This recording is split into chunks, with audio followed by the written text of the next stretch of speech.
Welcome back to AM Northwest. Our first guest is here with important lessons in back-to-school body language. We welcome back the author of the Human Lie Detection and Body Language 101, Vanessa Van Edwards. Nice to have you back. Thanks for having me. I think this is a really interesting idea that we need to think about as parents, need to think about the importance of our body language in general and what it says to our kids. Yeah, and we don't really think about the nonverbal side of bullying.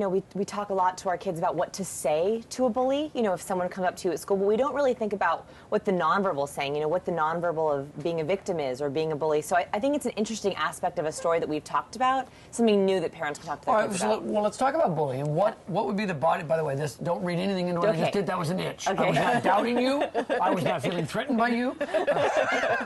What is the body language if a kid or anybody is being harassed by somebody who's aggressive, a bully?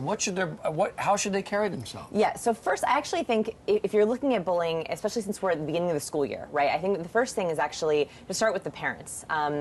The reason why kids feel like they're a victim or that they get picked on is because they usually have a lot of nerves and that tension shows in their body. So the first thing is actually for parents at home when they're talking about bullying, when they're talking about school, to make sure that their body is relaxed. I know this sounds crazy, but they actually have discovered that there are mirror neurons in our brain, which means that we copy the body language of the people that we're with. So if you're a parent and you're nervous about your child's bully or back to school, and you start to hold your body in a tense way, your children will actually mimic that, and it's a very, very bad cycle. So first, starting with the parents, is if you're going to talk to your child about bullying, be sure to keep your neck and shoulder relaxed, those deep belly breaths. Keep your arms nice and loose. That's actually going to help them be in an open-minded frame of mind when you talk to your kids about bullying and back to school. That makes complete sense, because if you're stressed out, they see it, even though you say you're not stressed out. Right, and so it actually starts before it. The second thing is actually, this is a really interesting study. It was done by Harvard Business School, and they found that if you are in confident body language, you actually begin to feel more confident. If you're in victim body language, you begin to feel more like a victim, and it changes your hormone levels. So, for example, cortisol is a stress hormone, and when kids are being bullied, their cortisol shoots up. So it's really important to get your kid into confident body language before they even go into school. So, do you point blank tell them it's really important to consider your body language when you go into school? Yeah, I actually say, let's relax a little bit. I encourage parents to play music over breakfast, music in the car on the way to school, because that gets kids loose. They're breathing. It gets them to be nice and confident. And the confidence body language is leaving your arms loose.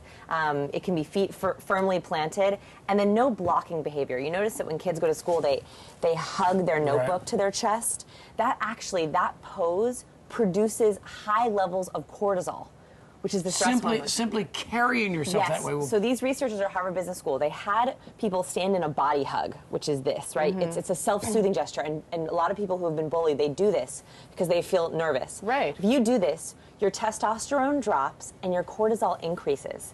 So by doing that, it actually makes you feel like a victim. Is there a way I can hold my body that could reverse that entirely and increase my testosterone? Yes. So avoiding those body hugs, right? So tell them, hold your notebook at your side, wear your backpack. So the confidence-producing postures, putting your hands on your hips. And I always say, find the sun. Shoulders back, chest and head up. So instead of this behavior, right, which you see a lot of kids do, tell them, walk with your chest and your head up. That will actually increase your levels of testosterone. It's interesting if you think about, just look at movies about high school kids, or think about your own experience. The kids who were the confident, well-to-do kids, they carried themselves exactly as you say. Right, and so we intuitively know this, right?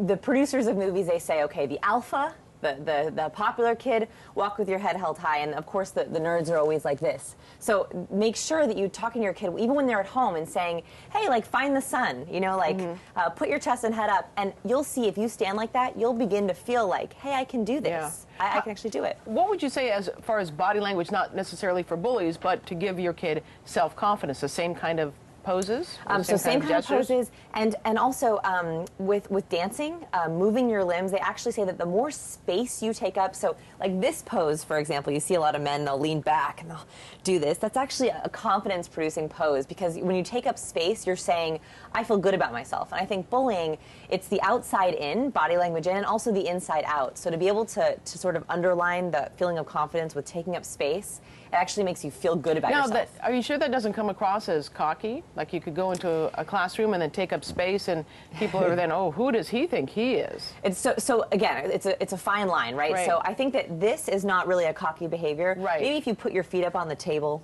that could be a little bit of a cocky behavior. So again, demonstrating good body language. So as a parent, taking up more space, using your armrest, you'll see kids will tuck their legs underneath the chairs sometimes. You've seen kids do that, or they put their hands into the armrest. That also, those are cortisol They're trying to make producing. themselves small. Right, exactly, Yeah. to sort of disappear. So showing, we feel comfortable in our space.